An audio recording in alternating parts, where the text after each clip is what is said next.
Hi everyone, it's Tanya Kraus here and you are joining me for an episode of Let's Talk Horses.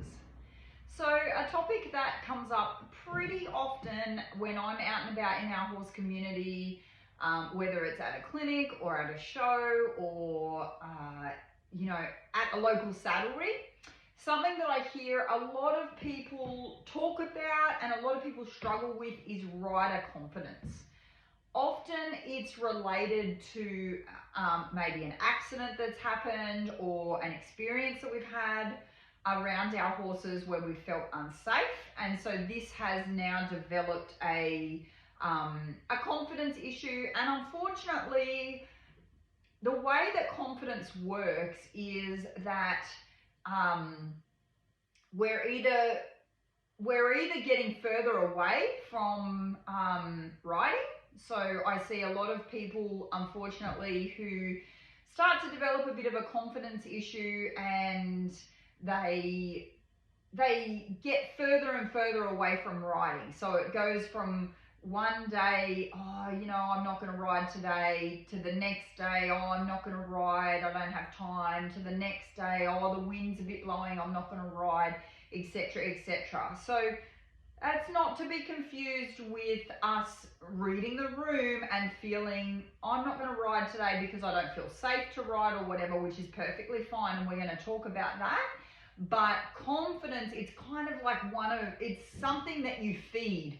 And so you're either getting closer to the couch or you're getting closer to riding your horse. So what I wanted to talk about today was some rider tips and a bit of an overview to hopefully help you regain some confidence, understand your confidence issues a little bit more, or and hopefully work towards getting you back in the saddle, or not getting sort of further away from the saddle, if you like. So as I mentioned, a lack of confidence often comes from an incident or something that we've experienced. But it starts with the incident, obviously, and then us feeling unsafe. I feel, or I meet a lot of people who might talk about, I can sort of tell that they're not, that they lack confidence, but they are still stuck in a phase of what I call blaming the horse.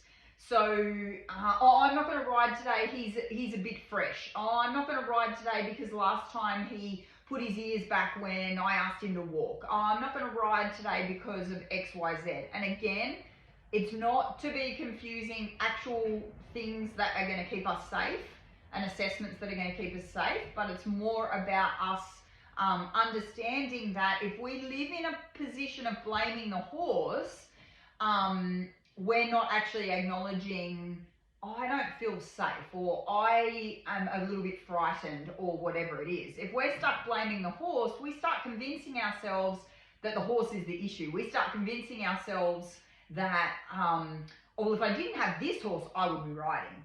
If I didn't have, it's the horse's fault, it's not my fault. So the first step in confidence, and some of you may very well have already made this step, I meet a lot of riders that do talk about lacking confidence, etc., etc., but some people I meet are stuck in that blaming the horse phase. So step number one is actually acknowledging, I'm lacking confidence. I don't feel so great about riding these days, which is a perfectly fine place to be.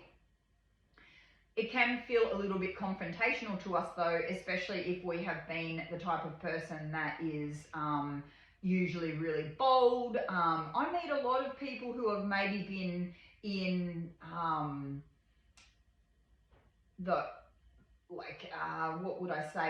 bold sports, so eventing or jumping or things like that, endurance riding, things like that, where they've been capable of jumping huge jumps, or riding 40 kilometers through the bush on their own, or riding in the dark and things like that. And then when they feel a little bit of lack of confidence, they want to blame the horse, because it's becomes, well, what's wrong with me? I used to be able to do that. What happened? I like to laugh and say wisdom happened, as we get older, we get wiser to the idea that we're not immortal and that things can go wrong. So that's step number one. Acknowledge the issue and be okay that it's an issue that can happen to anyone, whether you've had an accident or not, and it is something that we can work through. Step number two is to make friends with your fear.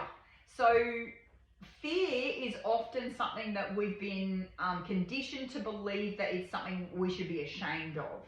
I meet a lot of people that might talk about something and they'll go, but I'm not scared, I'm not scared.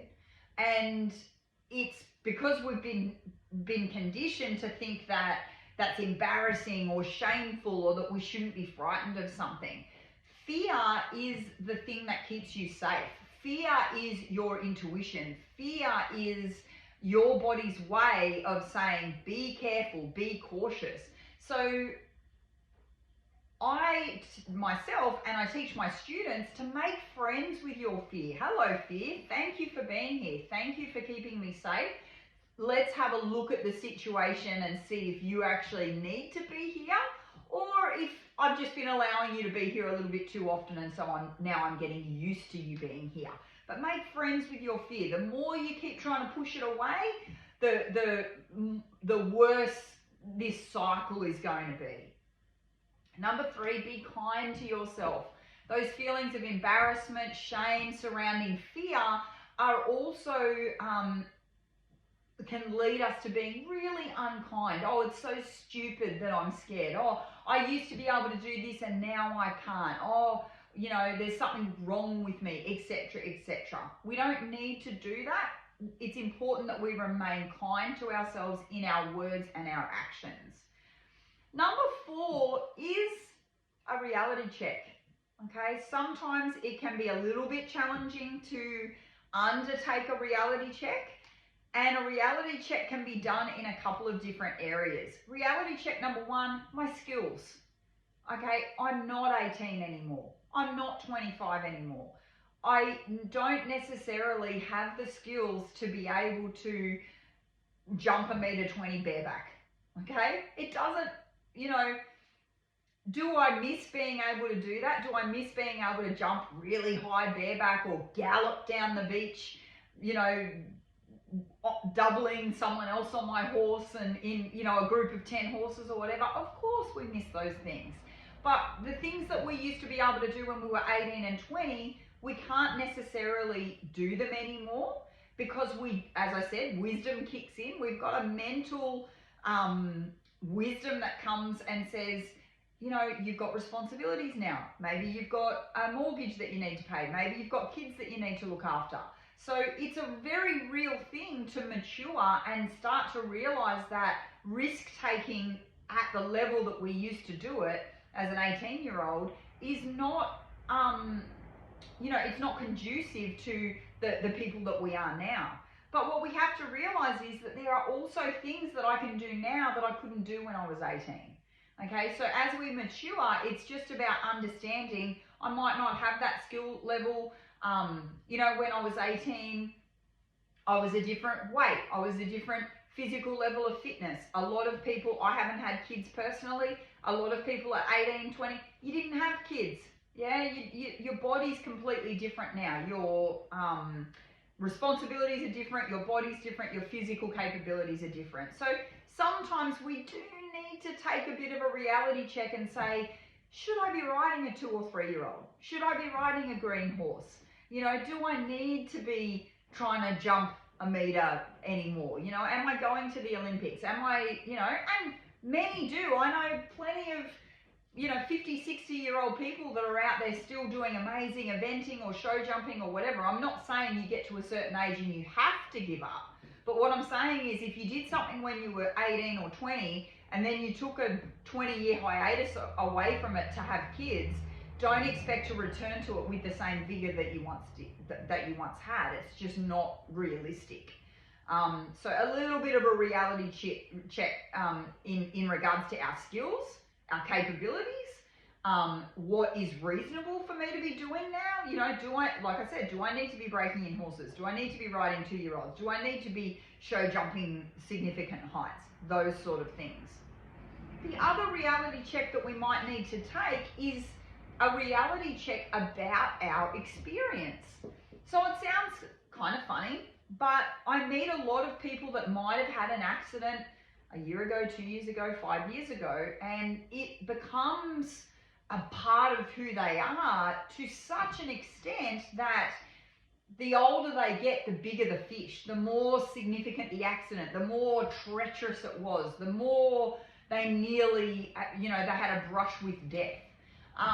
So sometimes we need to take a reality check and sort of think about the accident or the incident, if we've got one, that caused us to lose confidence, and just rein it in a little bit, because, when we tell those stories, we get attention, we get comfort from people, we get dopamine releases in the brain because people are listening and talking and comforting us and things like that. So sometimes the story can just get bigger and bigger and bigger. So we just need to take a bit of a reality check. Reflection is important here as well. So is it real? Like I said, what are the specifics of the accident or the incident? Is it real? What actually happened? Do I need to break it down? When I tell the story, what do I focus on? Do I focus on the horse? Do I focus on myself? Do I focus on what could have happened? Oh, if this happened, I could have died. If this happened, I could have, not been able to work for 12 weeks. If etc., etc. I'm currently nursing I'm not nursing it anymore, but earlier this year, I broke my collarbone. A silly accident involving my dogs, and I know that if I focus on what happened with my dogs kind of bowled me over and I broke my collarbone, which is relatively speaking a pretty minor injury. I did get surgery, there's a plate in there, so but I'm at a crossroads here. I could go down a crossroads where I say, what if I was on my own? Because it happened, in the evening. What if I was on my own? And what if I was, what if they broke my neck? Or what if I was knocked unconscious? Or what? All of those things could have happened, but they didn't. So I need to keep myself in check. And as you can hear me speaking, I sort of say, it was a collarbone break and I did get surgery, but it wasn't the end of the world. But I could go down that path of like, wow, this happened, and adding all this story to it. And, in 10 years' time, I'll be talking and it'll be, I nearly died, but it's not really true. So we've really got to be careful about how we tell the story, how it replays. Do we need to even tell the story? What we focus on. Do we focus on our mortality? Do we focus on what we could have lost? Work or something like that? Do we focus on how we felt at the time? When we start to think about what we focus on when we're telling the story, it can give us indicators as to what is actually the thing that bothers us the most. What is actually, so is your fear related to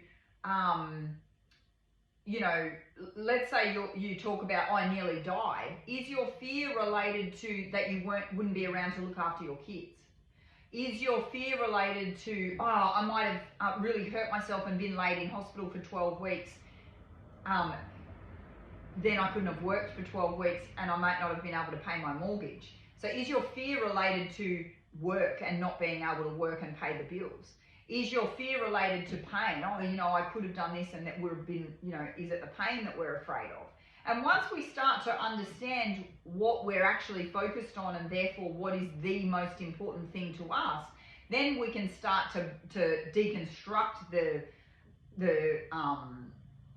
event and understand what has actually caused us to be so fearful.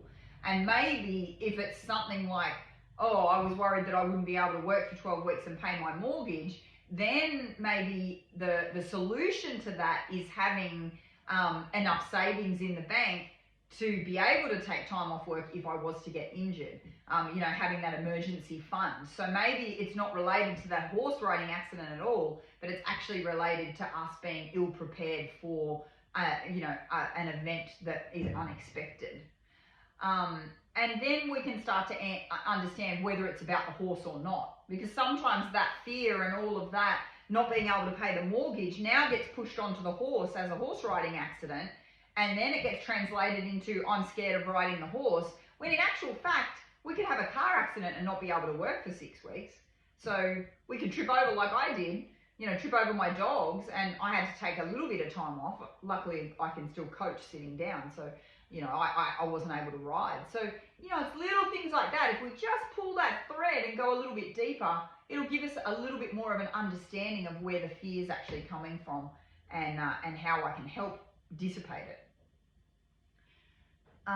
The next thing that we need to think about is investing in perhaps professional help. So investing in maybe meeting with a psychologist or a counselor or something like that to talk about the accident, because sometimes when we talk about it with friends or family, they've got their own emotions around it. They've got their own emotions about, oh, you could have been killed, you could have been in hospital, you might have lost your job, etc., etc. So they're not necessarily the right people to talk to when it comes to you trying to move forward beyond something. So maybe a couple of conversations with a professional will help get you on the right track in terms of rebuilding confidence. The next thing that we can do, so I don't know whether I said it at the start, but I've got 13 points to try and help us build our rider confidence. Number 7 is an acknowledgement exercise. So it's sitting down with a piece of paper and writing out some things in relation to it. It's kind of like the reflection exercise, but it's with a piece of paper and things like that. So what am I actually scared of? Like I said, pull that thread, try and go deeper. What is it actually? What am I scared of? Have I taken responsibility about the incident? Have I taken my responsibility and stopped blaming the horse, instead of saying, oh, the horse just went crazy and out of nowhere he bolted, or this happened or that happened? Have I taken responsibility? Write down the facts of the incident, not the stories that we tell ourselves, like I could have done this, or this could have happened, or that could have happened. What were the actual facts? What actually happened? Try and bring it back down to earth. What preventions could I have taken? Often accidents are a collaborative series of events that maybe some of the elements, if they weren't there, it wouldn't have happened, which means that there were elements that I could have maybe foreseen or prevented. Number 8 is taking action. So there are certain things that we can do to maybe make ourselves feel a little bit safer. So number 8, taking action, is about our equipment. How does our equipment make us feel a bit safer? It might be wearing a helmet. And I know that there'll be people watching this that say, well, I wear a helmet, you'd have to be mad not to wear a helmet. And I don't need to get into a whole big thing about helmets. The truth is that there are people out there, that don't wear helmets. And sometimes we might need to re-evaluate that. Maybe we've grown up around horses since we were 10 years old and we've never worn a helmet in our life, but maybe wearing a helmet now will make us feel that little bit safer. The next thing is maybe investing in one of those safety vests. So I know a lot of people that wear those, and it just makes them feel like they've got that little bit of extra protection. So a safety vest can help us feel a little bit safer. Maybe it's a set of safety stirrups. So I know for me, one of my personal fears is being dragged. So I've got safety stirrups on my saddle to ensure that that doesn't happen. So it might be something as simple as getting a set of safety stirrups, which are now available in English, Western, all those kind of different things. Sometimes it might be changing our headgear. I know a lot of people that want to ride bitless or ride in a halter, things like that. And I do, and it's perfectly fine. And there's people, again, that have ridden since they were 10 years old and ridden in a halter, and so they don't have an association with a bit being for more control. And you know, you might have seen episode 2 where we talked about bit versus bitless, and I'm in no way saying that with a bit you have more control. What I am saying is that many people have that as a core belief, that with a bit they've got more control than with a halter or a bitless. So if you're one of these people who have, you know, maybe had an accident, maybe gone into a bitless kind of riding style, but lack confidence, changing that back to a snaffle bit or something like that might just be that 5 or 10% that helps you feel a little bit more confident. And then we can revisit the bitless thing in, you know, 6 months or 12 months or something like that. So number 9 is building a toolkit. What's in your skill set? What's in your toolkit at the moment that helps you when it comes to keeping you safe? So number 1 is preventative measures. So building a pre-flight checklist. Do you have a pre-flight checklist that you can go through and make that decision? I've done everything I can to make sure that this horse is safe for me to ride today. Sometimes we don't have one of those. We just sort of saddle up and go, and so really we're just throwing caution to the wind. Whereas I've got a pre-flight checklist. Can my horse bend in both directions? Can he walk, trot and canter on the lunge? You know, etc., etc. It's got about 4 or 5 things on it. So I know that when I'm riding a horse that I can go through a pre-flight checklist and think I've done everything I can to make myself safe. Do I have an emergency stop button built into my horse? Have I trained? Do I have an emergency stop trained? Do I practice the use of my emergency stop so it's available to me when I need it? That's something that can help us feel heaps safer when we're riding, is knowing that I've got that emergency stop built in. And then the next one is setting myself up for success.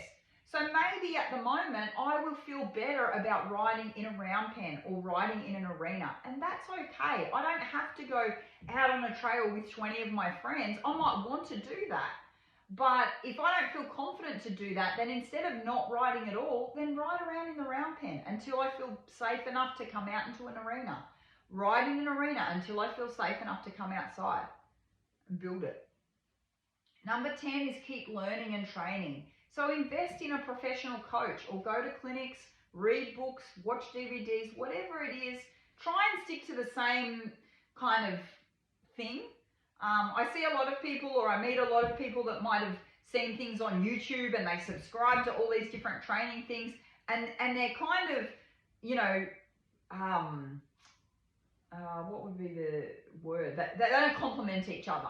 So they're watching XYZ's DVDs over here, and then they're reading the other person's books over here, and then they're watching the other person's YouTube channel. And some of the ideas might be sort of a little bit conflicting, which can make us a little bit confused. So when you're going to invest in, you know, training with a coach or going to clinics or even watching or subscribing to online training platforms, try and stick to the same sort of, you know, the best thing to do would be to stick to the same kind of trainer for a while. But if you can't do that, at least stick to the same concepts of training. Number 11 is a really cool little exercise where I write down all of my good rides when I have them, and I fold them up in a little piece of paper, and I put that little piece of paper in a jar.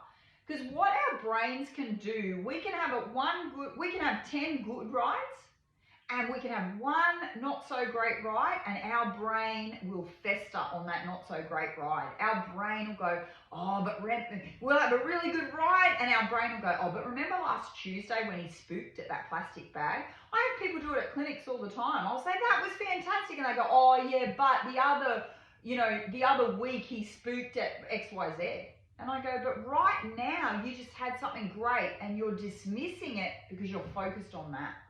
So to retrain our brain, what I like to do is write down, it's an exercise I give my students all the time, write down your good rides, and put them in a jar so you've got a visual representation of all of your good rides. And so on that one day when you have a bit of a not so great ride or a bit of a negative experience, or maybe just a down day that you're not feeling great, open that jar and read all those good rides back to remind your brain, hey, we've had 50 good rides and one not so good one. So we can't hold the horse to account on the one when we're not rewarding him for the 50. It's a really, really cool exercise to do. Number 12 is to figure out some kind of ritual or some kind of grounding meditation that you can do while you're with your horse if those nerves and anxieties come up while you're with your horse. A good exercise that I share with people is the 5 senses meditation. So as it would sound, it's about going through your 5 senses, grounding yourself into the area that you're at and just noticing the things for that sense. So if I'm sitting here looking around and I'm doing my vision, my seeing sense, then I can start to list. I can see the camera filming me, I can see me moving in the camera, I can see the tripod, I can see, the list goes on and on because I'm in a room, so there's lots of things in the room. But when we're out with our horse, the same thing can be done. And what that does is it just pulls you back into the moment and it gives your brain something tangible to focus on, and instead of your brain making up stories and saying, oh, I feel a bit nervous and so this. It gives your brain something, oh, I see the trees, I see the clouds in the sky, I see the blue sky, and then we go through what can I hear? I can hear my horse breathing, I can hear the cars driving by, I can hear this, etc. And then, what can I feel? I can feel the warm sun on my face, I can feel the breeze, and so on and so forth. And it's a grounding meditation. You don't have to use that one. You might list 10 things that you're grateful for is another thing. It just gives your brain a little job to do instead of when your nerves come up, instead of your brain latching onto those nerves and then starting to attach little stories to those nerves. Number 13 is have some accountability for yourself. So you don't have to use our one. We've got a Facebook group called the hashtag TKH100 Revolution, and it's basically a 100-day challenge to get you to do something other than feeding your horse for 100 days straight. You don't have to ride every day, but it's just about creating that habit where every single day we go out and we do something, because I've found with a lot of people with confidence issues, we get to the point where we're just throwing feed them, and we get to the end of 3 weeks or a month and all we've done is feed our horses every day, which is great, they need the care. But the TKH 100 Revolution is just a way that we can create maybe a little bit of accountability and a little bit of motivation to go out and do something with our horses every day. So that is my rider confidence episode. I'm going to talk through the top tips, and then we're going to go on to some product review, and I'm going to go on to a rider hack. That was the really brief version. That is all an extract, I guess, of a rider confidence workshop that I did, an online workshop that I did that has a workbook and things like that. So I didn't expand on a lot of those topics for this episode. If you want more information, you can go ahead and send me an email and I can try and link you into where that program is available online. So my top tips about improving our rider confidence: be kind. Be kind to ourselves in the language that you use and the actions that you take. Number 2, don't compare yourself to others.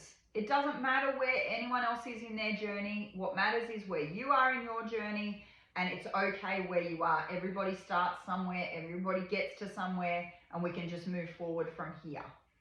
Avoid toxic people and toxic coaches that are going to pull you down or feed your anxiety or, ridicule you for lacking confidence or tell you to just suck it up, buttercup. find support. Number 4 is find support somewhere. Find a good coach, find some good buddies, talk to your partner about being supportive. Find support so you can feel comfortable in, maybe it's a Facebook group, it doesn't matter. Set yourself up for success. If that means riding in a round pen or riding in an arena or not riding for now, just doing groundwork, that's fine. Find a way for you to spend quality time with your horse moving forward in your journey without thinking that all you have to do is ride. Oh, if I don't ride, I'm stupid, etc., etc. Maybe find yourself a schoolmaster horse. Find someone local who's got a schoolmaster that you can gain confidence on if your confidence issues are related to your own horse. Sometimes we can just bridge that gap by riding on a schoolmaster a few times. It gets us back in the game without us having to think about what our own horse is doing. Get yourself some good riding buddies who are going to support you and nurture your expansion of your rider confidence without pulling you down or pushing you past the threshold. Finally, give yourself permission to not get on the horse. And this is where, as I said at the beginning of the episode, if your intuition is telling you, I don't think I should ride today, then you need to trust that. Of course, we want to develop our confidence, and sometimes early on in the game, our intuition is going to be muddled with our anxiety and they're going to overlap into each other and we're not going to be quite sure what's what. So what I'm going to say is, if you feel a little bit nervous and you feel like you shouldn't ride, that's fine. Give yourself permission to not ride, or give yourself permission to hop off if you feel nervous during a ride, if you don't feel safe, but continue on with some kind of groundwork, because as long as you move forward, then you're moving forward. Okay, they're my top tips for building rider confidence. I'd love to hear your comments and questions or any other tips or tricks that you've used as a rider to help develop your confidence. So that brings me to our product review for this episode, and this one is from Equestrian Rider Apparel. So if you guys have watched the first 2 episodes, you know that I said that I'm going to try and do the product review that is relevant to the topic that we've just spoken about. Rider confidence. I did mention a couple of products that you could get, maybe safety stirrups, a helmet, a safety vest, that kind of stuff. Don't have anything like that to review today, but what I do have is a product from an Australian company called Equestrian Rider Apparel, and let's go with, if you look great, then you're going to have more confidence. How does that sound? So I've got these rider leggings from Equestrian Rider Apparel, who are on Facebook, Instagram, and they do have a website. What I do really like, in all seriousness, what I do really love about these riding leggings, and she calls them leggings because, and I do wear mine. I don't only have these pair. I've got a few different pairs. I actually use mine when I'm doing yoga as well, because they are like active wear. They are that kind of material. So they are actually really cool to go walking in or do yoga in or something like that. So they're sort of like a multi-purpose legging. So these are she sent me these black ones. We'll take them from the top. So I love that they've got this flattering fit. They've got a really wide, I don't even know what this top section's called, but the way that they're stitched and cut, they've got this really wide section that goes over your tummy here. That is not only supportive, but the width means that it's not sort of cutting in. You know, the ones with the thin ones, they can really sort of cut you in half if you like. So yeah, they've got a really, not only is it flattering, but it's a comfortable kind of cut. It does have belt loops, as you saw, so you can, Era has really cute little belts that you can buy as well that go with them. If you're in, I'm a person who wears belts all the time, so I kind of feel weird if I don't have a belt but you don't have to wear a belt either. So they are just pull up stretchy leggings. They've got 2 phone pockets, which is really cool. 1 on each leg if you ride with your phone, and a lot of us now, and again, rider confidence, something that we do often do is ride with our phone. And it can be a little bit sort of hard. I know I often ride in jeans, and it's not easy to ride with my phone in my pocket, whereas these pockets are located down on the thighs, so you can easily have your phone right with you in case you need to make a call of any description. So I actually really like that feature of these leggings.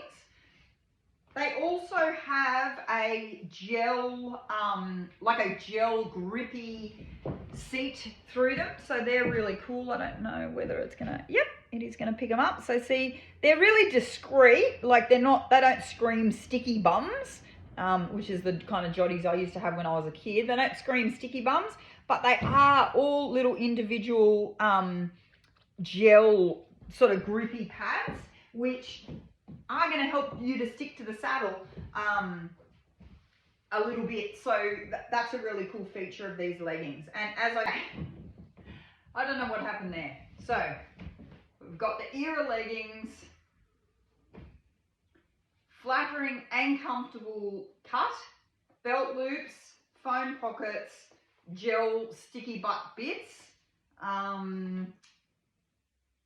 Australian company, does have 30-day returns, so stands by her product, does use eco-friendly packaging as well, so has thought about the environment, which I love. And here's another thing. She's got a whole website with she's got leggings, she's got socks, she's got drink bottles, she's got hats, she's got all sorts of stuff. So definitely go to the website and check it out. I just wanted to do, I really like the features of the leggings. So, and I love that, I wear activewear all the time. So I love that I can chuck them on and go walking in the morning, and then I can ride in the afternoon, and I don't have to change my pants. That's pretty cool. And you can I would even wear these to the supermarket and stuff like that, because I'm like, so this is one of the puffer vests in one of the original color designs, but the puffer vest that she has, double zip pockets. Love a zip pocket. All right, I've got to say, absolutely adore a zip pocket, because obviously your phone can go in there, you can zip it up, or your keys when you're riding. I don't know how many of you have I've lost money. I haven't lost my keys, touch wood. But yeah, I love a zip pocket because obviously everything can just tuck in, especially when we're riding, because when you're rising to the trot and things like that. And these ones are actually reversible as well. So you've got the pink on the outside, oh, not the outside, pink on one side, and then you've got the pattern on the other side. So depending on how you're feeling, it's a fully reversible vest, so you've got 2 options there. And she's got, I don't know how many collections now, but she's got 4 or 5. So there's a pink one, there's a Beautifully Wild collection that my girlfriend was actually collaboration on Corinne. My girlfriend Corinne was collaborator on that. She's got a blue marble collection, and I think another one called Salty Spur, which is like a green. So blue, green, Beautifully Wild is like leopard print and pinks, and this light pink, like the pastel pink as well. And finally, while you're there, if you're wanting to buy something cute for yourself or for a friend, like I said, she's got everything, hats, I've got, that's only a couple of things. So definitely go to the website. Super cute in their own little jewelry box. Okay, so if you, I probably could come closer to the camera, couldn't I? Own little jewelry box. Super cute little ring. Yeah? Ring for equestrians. It's a little bit, yeah? I think that's always really cute to, awesome little ring there. I think they're just a lovely gift for equestrians. Sometimes when we're trying to buy for people, you might not know their size or whatever, and it's just something to sort of go, I love giving horsey presents to horsey people, because it's like, oh, horsey, you're in that community. But like I say, you don't have to worry about whether they're going to you know, like the color or whether the sizing's going to work or whatever, you know, a little bit of jewelry that just, and you can wear that out. You can wear that with anything. It doesn't have to be in a horse time. So Era, Equestrian Rider Apparel, go and check out their website. That brings us almost to the end of the show. I just wanted to share with you the rider hack of this episode. This is a knit comb that I bought from the chemist. I will say that I would have preferred to buy a metal one, but they only had the plastic ones. But this was literally like $1.50 or whatever. And the hack is bot eggs. Yeah, these are really cool for bot eggs. So what I love about these for bot eggs is that they are, I find the bot knife, if the hair's really long, unless the bot knife's really sharp and everything like that, but you know, I've got a few old ones, and they can get a bit dull and they can not work as well. Whereas this, if they've laid on like a longer hair, this actually gets in and hooks the hair through, and you've got, the bot eggs are going to come off on that. Like you can't, like, whereas the bot knife kind of bumps over it. You guys know what I'm talking about. Us equestrians, we've all experienced that. So thank you so much for joining me for this episode of Let's Talk Horses. Don't forget to send your suggestions through of hacks, of Australian products, of people you want me to interview, of training topics that you want me to talk about. I'm happy to talk about all sorts of things. Thanks so much for joining me.